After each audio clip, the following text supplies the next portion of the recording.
I'm Martin Scher, Vice President of Artistic Planning at the Indianapolis Symphony Orchestra. You are watching DePauw Music NYC Midwest. Hey, we're at the Indy Airport, about to get on a plane to New York. It's gonna be fun. Hi, I'm Eric Edberg, the cello professor at DePauw, and we are just about to get on the plane to go to New York.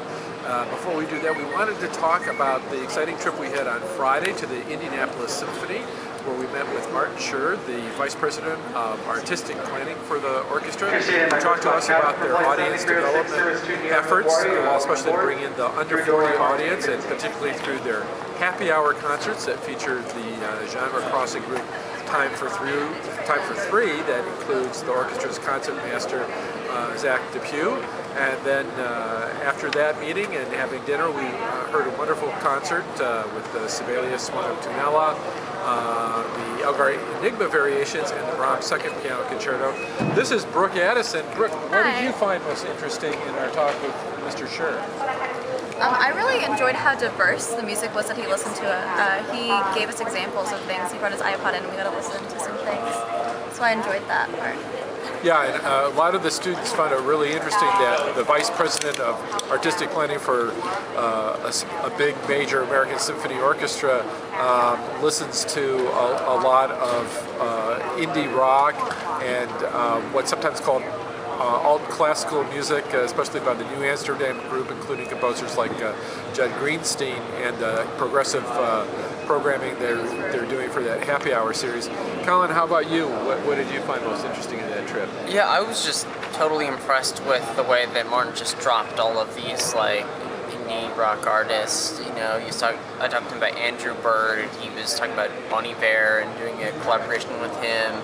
All these other artists just really in tune with what younger audiences are listening to and going to concerts to see. So I thought that was just really cool that he's incorporating that into traditional symphony and trying to get more audience and make the Indianapolis Symphony something that everybody wants to go see instead of just a specific audience towards traditional classical music.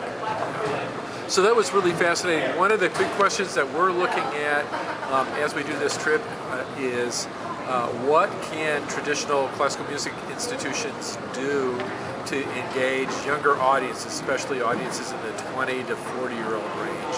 And what the Indianapolis Symphony is doing with their happy hour concerts is a really good experiment that's being very successful in a step in that direction.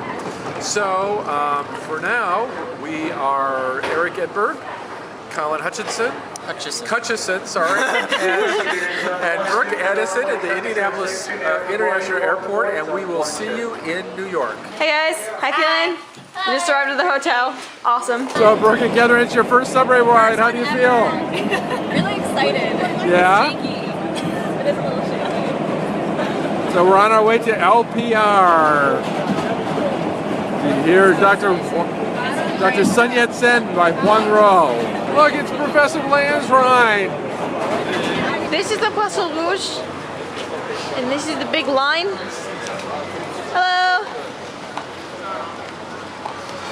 So it'd be cool to set up Twitter. Oh, I love Maestro Huang Ro's piece. He kind of blend West and East, the traditional Chinese folk melodies with the Western Italian opera, and he combined many colors into Western and Eastern instruments. And in my singing, I have to also keep that in mind. It's a grand opera, so I cannot do just like a Chinese singing. I have to use my Western training to have a more grand style, but still capture the nuances of the Chinese language. So I enjoy doing this. It's a very beautiful composition. I have worked quite a lot with a number of living composers, sort of what I do, and this particular concert was music by Huang Ro, and it's a real pleasure to work with Huang Ro because he is also a performer and an improviser, and he really understands music from a performer's perspective. So his music is very free, and it's difficult, it's demanding. There's parts of it that have to be really tight and rehearse a lot of hours to do that. In the clarinet and viola duo, at the third movement, for instance, that was a slow movement. At the very top of the page, he wrote a little symbol which meant the entire thing was completely rhythmically free. So even though it looks like it's in 4/4, you can push and pull, you can play, it looked like all 8 notes, but you can play half notes, whole notes. You can completely change the meter. The quartet, there's no improvisation at all. It's absolutely, completely written out. But the way we interpret it as well, like you might have, did you hear some strange tunings in it, like kind of weird intonation? Instead of telling us exactly what to do, he puts a little cross over the note, and that means you can change the sound, color, or the pitch at will, like bend it. So I feel like the music comes alive because of letting the performer make choices on the spot. And probably the last piece, probably the vocal parts had a lot of elements of that too, since they were soloists. And, we didn't have any freedom at all because we had to follow a conductor.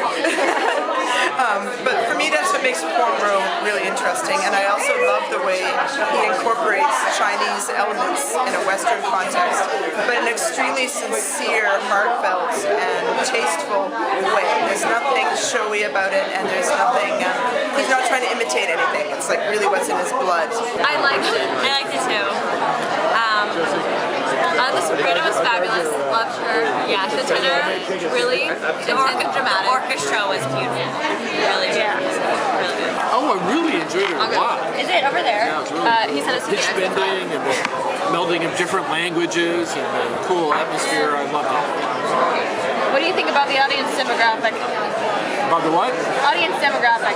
Audience demographic is interesting because it's a little bit older audience demographic than I would have expected, and but it's a really wide range of people, and I think you have a lot of the Chinese American community come because of especially the content of the opera as well as Huang Ruo being a Chinese American composer.